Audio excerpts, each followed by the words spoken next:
El que tiene mis mandamientos y los guarda es el que me ama, y el que me ama será amado por mi Padre, y yo lo amaré y me manifestaré a él.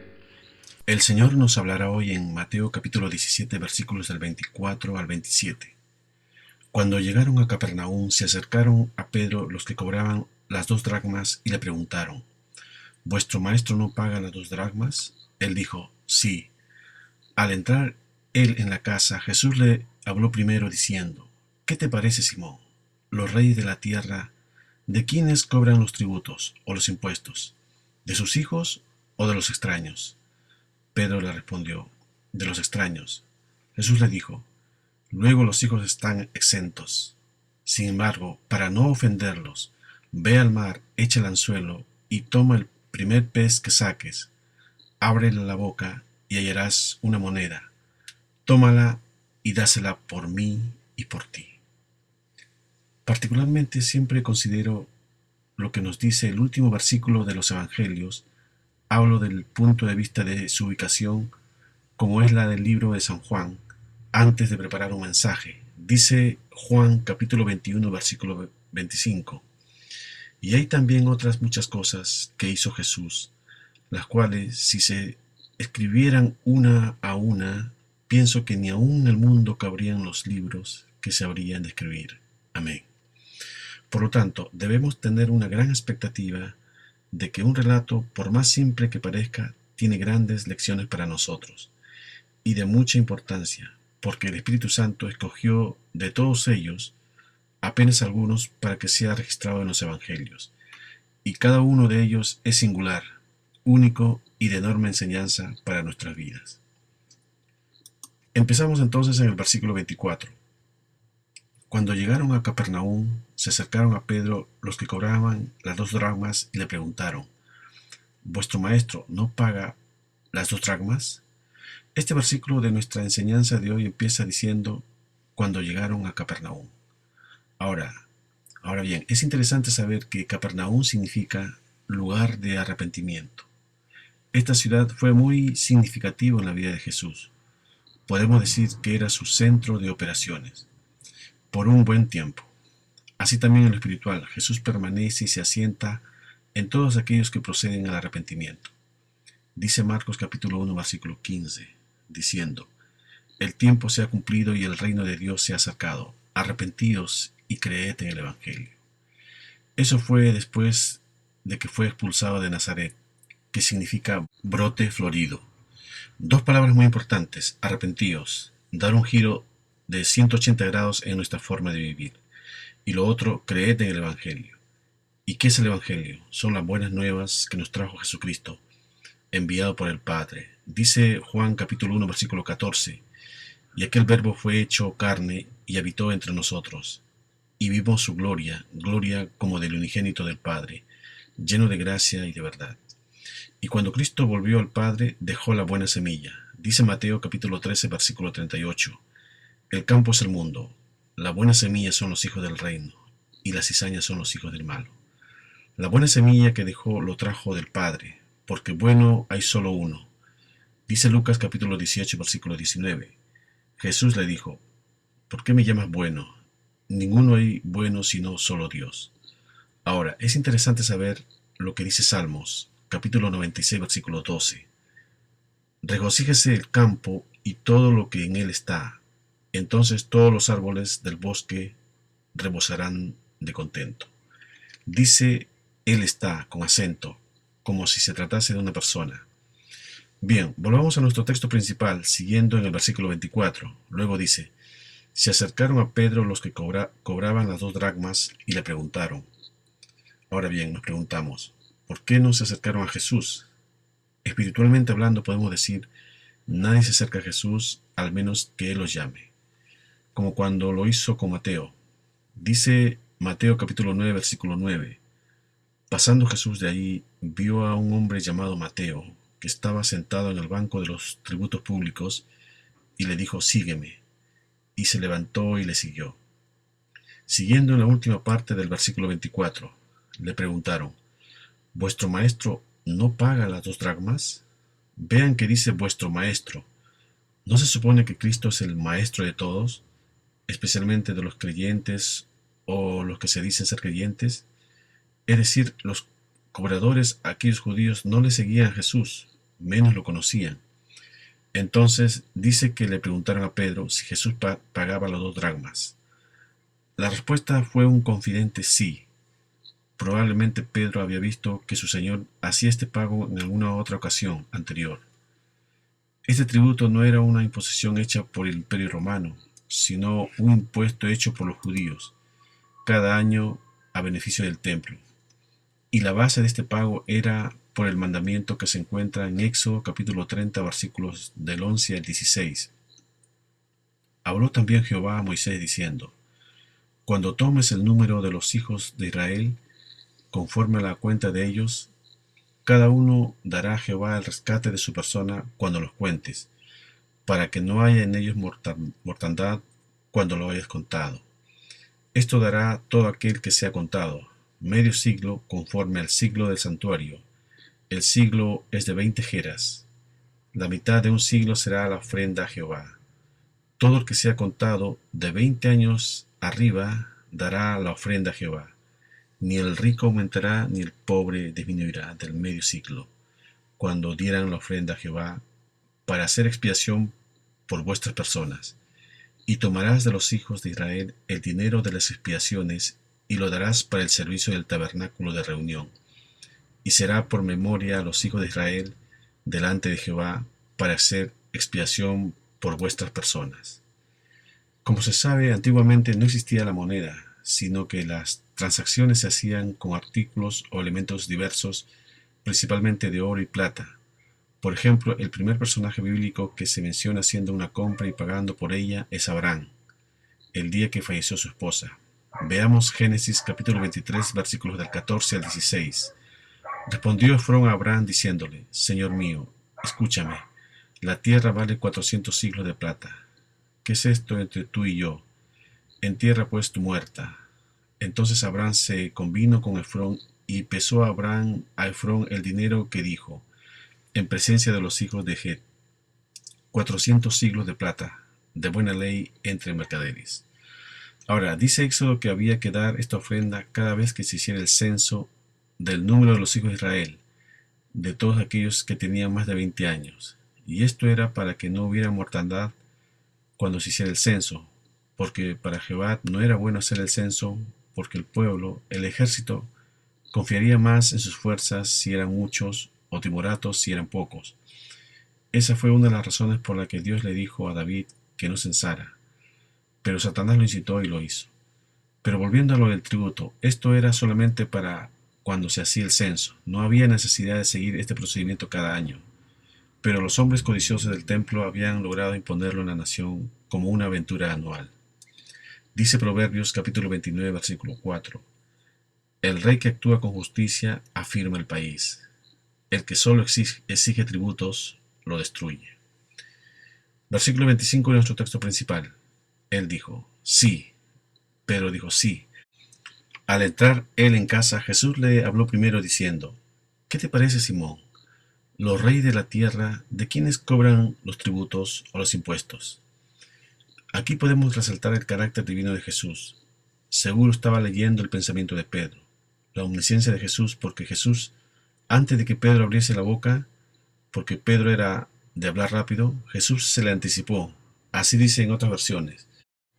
Algo interesante y digno de meditar aquí, en la narración de Mateo, él fue quien escribió este evangelio, le llama Pedro, pero en la narración misma Jesús le llama Simón, que tiene varios significados: providencia del cielo, aceite, que escucha o obedece.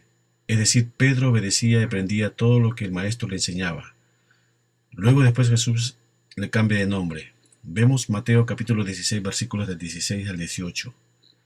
Respondiendo Simón, Pedro dijo, tú eres el Cristo, el Hijo del Dios viviente. Entonces le respondió Jesús, bienaventurado eres Simón, hijo de Jonás, porque no te lo reveló carne ni sangre, sino mi Padre que está en los cielos. Y yo también te digo que tú eres Pedro, y sobre esta roca edificaré mi iglesia, y las puertas del Hades no prevalecerán contra ella.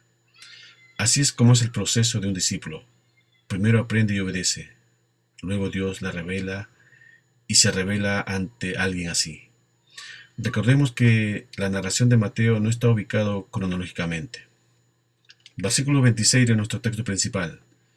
Pedro le respondió: de los extraños. Jesús le dijo: luego los hijos están exentos. Aunque ahora en nuestros tiempos todavía quedan países en donde tienen reyes que reinan, valga la redundancia, no es como era en los tiempos antiguos, en donde los reinos tenían su jurisdicción sobre determinada tierra, y el pueblo que pertenecía a un determinado reinado tenía privilegios, leyes, favores y obligaciones que determinaba el rey, y aquellos forasteros, extranjeros que entraban dentro de los límites de este reino tenían que pagar tributos o impuestos. Dice 2 Samuel capítulo 8 versículo 2. Derrotó también a los de Moab y los midió con cordel, haciéndolos tender por tierra, y midió 2 cordeles para hacerlos morir y un cordel entero para preservarles la vida. Y fueron los moabitas siervos de David y pagaron tributo. Pero los hijos, los que nacieron en este determinado dominio, ellos estaban exentos o libres de ese pago. Eso es lo que Jesús está refiriéndose. Sigue diciendo Jesús en el versículo 27. Sin embargo, para no ofenderlos, ve al mar, echa el anzuelo y toma el primer pez que saques, y ábrele la boca y hallarás una moneda.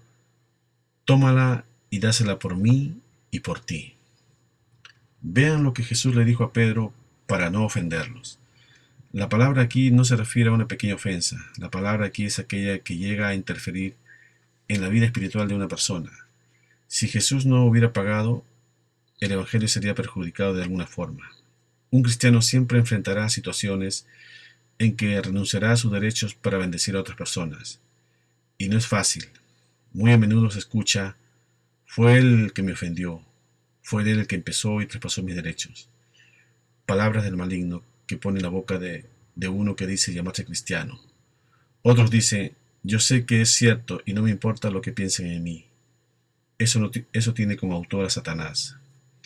Continuando con el versículo 27. Ve al mar, echa el anzuelo y toma el primer pez que saques. Ábrele la boca y hallarás una moneda. Como sabemos, el mar representa a las naciones. Dice Isaías capítulo 17 versículos del 12 al 14. Hay multitud de muchos pueblos que harán ruido como estruendo de mar, y murmullo de naciones que harán alboroto como bramido de muchas aguas. Los pueblos harán estrépito como de ruido de muchas aguas, pero Dios los reprenderá y huirán lejos. Serán ahuyentados como el tamo de los montes delante del viento, y como el polvo delante del torbellino. Al tiempo de la tarde, he aquí la turbación, pero antes de la mañana el enemigo ya no existe. Esta es la parte de los que nos aplastan y de la suerte de los que nos saquean. Allí en la mar también están los peces, y son aquellos que han nacido en el agua, en la palabra de Dios, aquellos que han sido llamados. Dijo Jesús en la última parte de Juan capítulo 6 versículo 63. Las palabras que yo os he hablado son espíritu y son vida. Pero estos todavía no han sido bautizados en el Espíritu Santo. Muchos asisten a la iglesia física y otros simplemente están en el mar, entre las naciones. Dice Job capítulo 12 versículos del 7 al 9. Y en efecto, pregunta ahora a las bestias y ellas te enseñarán, a las aves de los cielos y ellos te lo mostrarán, o habla a la tierra y ella te enseñará, los peces del mar te lo declararán también. ¿Qué cosa de todas estas no entiendes que la mano de Jehová la hizo? Después dice el versículo 27, echa el anzuelo y toma el primer pez que saques, ábrele la boca y hallarás una moneda. En lo natural, existen muchos relatos históricos en el mundo secular en que se han encontrado monedas en la boca de un pez u objetos brillantes, porque muchas especies de peces son atraídas por cosas que emiten destello en el agua. Por lo tanto, es relativamente común encontrar una moneda en la boca de un pez. Luego dice la última parte del versículo 27. Tómala y dásela por mí y por ti. Al parecer Jesús también es beneficiado para pagar por la tasa del templo, aunque es lo más cercano en lo que tiene que ver a Jesús lidiando con dinero. Eso jamás se verá en los evangelios. Esto debe ser de meditación, especialmente para los líderes religiosos. Debemos agregar también que no existía una moneda específica de 2 dracmas. Por eso era común que se juntaran dos personas y con una moneda llamada estatero, que valía 4 dracmas, podían pagar ambos. Pero en lo espiritual, ¿qué nos quiere decir esto? Dice Gálatas capítulo 2 versículo 20: Con Cristo estoy juntamente crucificado, y ya no vivo yo, mas vive Cristo en mí. Y lo que ahora vivo en la carne, lo vivo en la fe del Hijo de Dios, el cual me amó y se entregó a sí mismo por mí. En lo espiritual, tómala y dásela por mí y por ti. Quiere decir que lo que nos dice Proverbios capítulo 3 versículo 4. Y hallarás gracia y buena opinión ante los ojos de Dios y de los hombres. Ahora, ¿se han dado cuenta que este es el único milagro de Jesús en que el milagro en sí no es contado? Él le dijo a Pedro lo que había de hacer, pero no se contó el milagro. Y la respuesta es simple. Para Jesús, hablar y hacer son la misma cosa. Cuando Jesús habla, las cosas suceden, porque Jesús tiene palabra y la palabra de Jesús tiene poder. Cuando Jesús da una orden, Él capacita al recibidor de la orden para obedecer la orden. Por eso no era necesario contar el milagro, pero podemos creer que el milagro aconteció. Ahora, Jesús debía estar exento de pagar esta tasa, porque levitas, sacerdotes y profetas eran exentos de la tasa del templo. Y se dice que Jesús es el profeta de los profetas. Debía estar exento. Él allá es considerado un maestro, un rabí, seguido por sus discípulos. Eso ya era suficiente para que no se lo cobrara en relación a la tasa del templo. Y sobre todo como hijo de Dios, él debía estar exento. ¿No era eso lo que le dijo? ¿Qué te parece, Simón, los reyes de la tierra, de quiénes cobran los tributos o los impuestos? Probablemente él se estuviera refiriendo también a Pedro, pero seguro de él mismo sí estaba hablando. Si había un impuesto que Jesús no debía de pagar, era exactamente un impuesto del templo, porque el templo ha sido construido en honra a él mismo, a Jesús. El significado del templo era Jesús. Todo lo que acontecía en el templo apuntaba para Jesús. Por lo tanto, él no tenía que pagar este impuesto. Eso resalta más la actitud de Jesús de someterse a eso. Ahora, ¿cuál era el dilema de Jesús? Pagar el impuesto sería admitir que no era enviado de Dios. No pagar el impuesto admitiría deslealtad al templo y sus servicios. Pero él supo resolver suavemente. Ahora, ¿dónde está verdaderamente ese milagro? El milagro está en la conjunción de todos los factores. Vemos ciertamente la presencia de Jesús junto a su omnipotencia. Esta palabra presciencia viene del griego prognosis, que quiere decir conocer de antemano. Jesús sabía que aquel pez, en aquel lugar, en aquel momento, tenía una moneda en la boca con un determinado valor. No es posible que todo eso acontezca al mismo tiempo. Es porque Jesús tiene completo control sobre la naturaleza y sobre todas las cosas. Dijo Pablo en Romanos capítulo 8, versículo 28. Y sabemos que a los que aman a Dios, todas las cosas les ayudan a bien. Esto es, a los que conforme a sus propósitos son llamados. Ahora, espiritualmente hablando, ¿qué nos enseña este pasaje bíblico? Sin duda muchas cosas. Por ejemplo, la moneda en la Biblia significa un don, un valor. Estos pueden ser un don natural o espiritual. Pueden ser un valor material o espiritual dependiendo del contexto. La moneda en la boca del pez nos dice que todo aquel que es llamado ya empieza a ser capacitado para hablar, a tener la facilidad de palabra, porque empieza a alimentarse de la palabra de Dios, de la sabiduría de Dios. Y ya con eso y la guía de Dios puede pagar el impuesto al templo. Pero hay otras lecciones fundamentales en este mensaje. Y la primera es que Dios tiene control sobre todas las circunstancias en la vida. Nada en su vida está fuera de control de Dios. Nada hay que Él no lo sabe. Dice Mateo capítulo 10 versículo 30. Pues aún vuestros cabellos están todos contados. Muchas cosas pueden estar fuera de nuestro control, pero no de Dios. Por eso siempre vas a tener dos caminos. O creer en tus propias fuerzas, o creer y dejarlo todo en el control de Dios. Dios siempre tiene las formas más inesperadas para solucionar las cosas. Otra lección que Dios nos enseña para nuestra vida es la actitud de Jesús. La manera como Jesús actúa aquí nos revela cómo un cristiano debe ser fiel en sus obligaciones y responsabilidades con las autoridades terrenales y dentro de la iglesia. Jesús estaba exento de pagar este impuesto, pero Él lo paga. Dice Lucas capítulo 20, versículo 25. Entonces les dijo: pues dad a César lo que es de César, y a Dios lo que es de Dios. Otra enseñanza de este pasaje es que un milagro de Dios requiere de un esfuerzo humano. La conjunción de factores fue el milagro. Jesús pudo haberlo hecho todo él solo, pero hizo que Pedro participara. Es lo que le digo a un familiar. No solo le digo ora a Dios para que te vaya bien en los estudios, sino que tienes que estudiar. El milagro no prescinde del esfuerzo humano. Dios hizo lo que Pedro no podía hacer, pero Pedro debe hacer lo que tiene que hacer. En los milagros de Jesús siempre se verá una labor mutua, como cuando resucitó a Lázaro. Primero algunas personas tuvieron que quitar la piedra, o como cuando sanó al hombre de la mano seca, éste tuvo que levantar la mano, o como cuando hizo la multiplicación de los panes y los peces, antes tuvieron que darle algunos panes y pescados. O como cuando Jesús sana al siervo del centurión, el centurión tuvo que ir en busca de Jesús.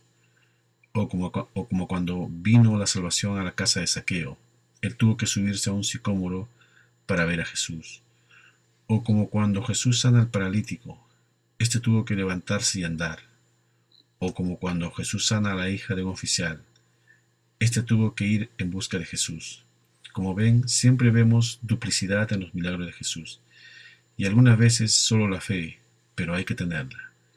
Y la última lección es esta, que nuestra vida siempre debe ser una bendición para otras personas, inclusive cuando nuestros derechos son perjudicados. Y dijo Jesús en Mateo capítulo 16, versículo 24. Entonces Jesús dijo a sus discípulos: si alguno quiere venir en pos de mí, niéguese a sí mismo y tome su cruz y sígame. La próxima vez que hable, piense en la influencia que puede repercutir en la vida de otras personas, especialmente de sus amigos, de sus cercanos. La próxima vez que coma algo o beba algo, alguna cosa, piense cómo eso puede afectar la vida de otras personas. Un cristiano debe vivir de tal forma de no ofender. Por el contrario, su vida debe despertar en las personas un deseo de conocer y seguir a Jesús. A veces es difícil, especialmente cuando esto tiene que ver con nuestros derechos, y probablemente Dios muchas veces nos va a dar la oportunidad en la vida de probar el resultado de nuestros actos. Jesús estuvo dispuesto a negar sus derechos para bendecir a las personas. Dice 1 Corintios capítulo 9 versículo 12: si otros participan de este derecho sobre vosotros, ¿cuánto más nosotros? Pero no hemos usado de este derecho, sino que lo soportamos todo por no poner ningún obstáculo al Evangelio de Cristo.